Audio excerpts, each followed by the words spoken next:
I just came in here to show you guys a little bit of what I got a request to do this here, which is demonstrate how you play chord melodies while you're playing chords. Actually, I think it was Paul that asked for this.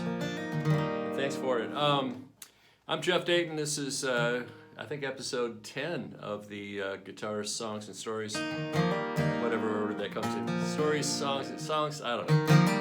I can look it up.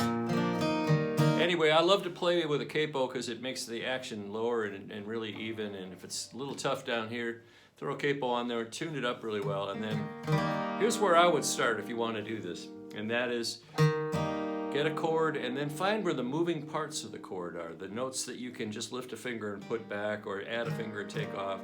That'll make it sound different. Like here's your basic C shape. I'm just going to work with the name of the chord that the shape I'm playing. So there's a C chord, no bottom string right now. Dropping off that second finger there. A lot of times you throw that alternate bass in there too, so you've got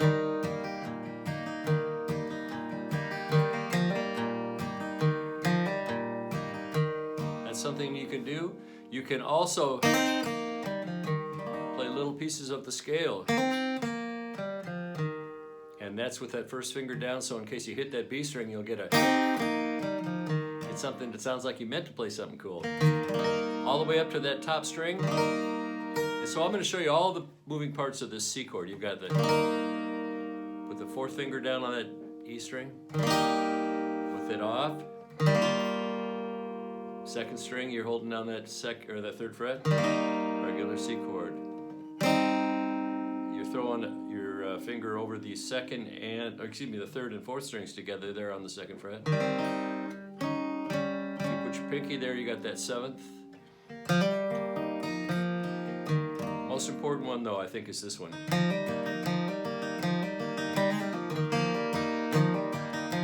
Kind of an old fiddle lick, man, you know. Then, if you add that to your F chord, got that same thing. You got that second finger that kind of hinges there, and then a little run back down to the C. So right there, you've got melody happening all over. You got the C,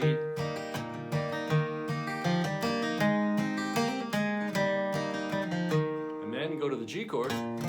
This one's full of good stuff. There's that same hinge on the second going to the third. You can add that fourth on there. And like on the C chord, you can do it. On the F chord, you can do all of that.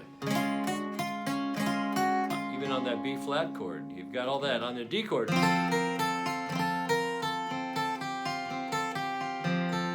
got all these moving parts. So here's the D chord. Regular D chord, just playing four strings. Lift up that second finger.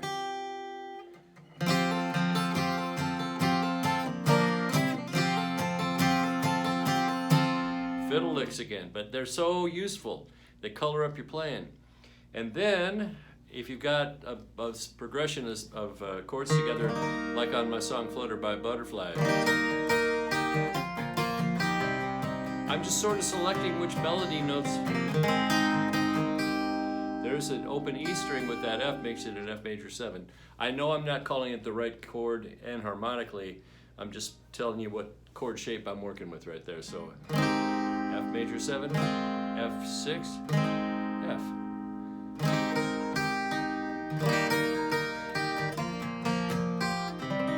You get that 6 going. A minor is another one of those little hingy things, this time with the third finger. And if you go from chord to chord and you land on notes that make sense with the progression you're playing, then you can get away with all kinds of changes. Sounds like there's more of you, as Glenn used to say. So what my number one thing is, I'm covering the C and the low G, or calling it that, you know. Again, this is just the name of the chord, not where it is.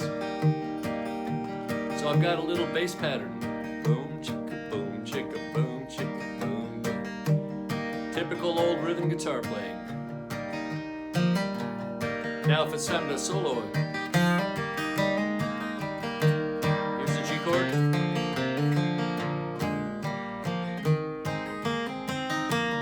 Back to the C chord.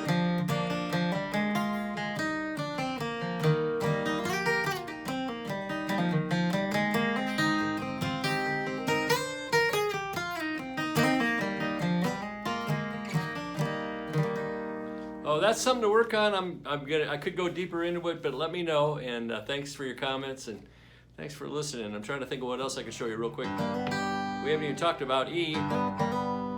Where you sort of flange that, or what's the word I want? Yeah, you hinge that note on the E chord. Roger Miller did that a lot. Well, here I am high, just getting ideas. Ain't nothing but a fool, like. It gives the chord some extra rhythm of its own, you know. So, Flutterby Butterfly or Dang Me. You've got all that stuff, and then instead of just playing leads like most guys, which is and they would feel like they don't have anything to add to that, but you do. You just keep adding chord pieces with it. Or if you're just playing double stops.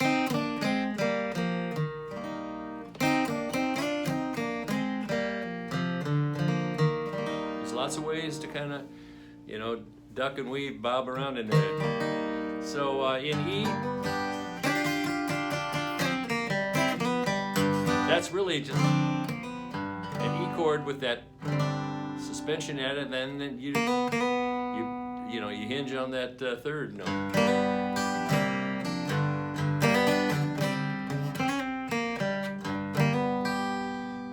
Key of D.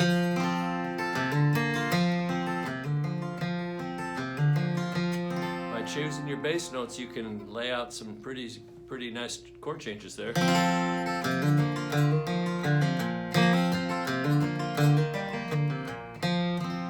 It sounds like more of you. That's what Glenn always used to say. It sounds like more of us. Guys, thanks a lot for listening, and there's a little subscribe button over here. If you'd push that, I'd appreciate that, and we'll look forward to getting together again soon. Send me your ideas, and thanks again for listening.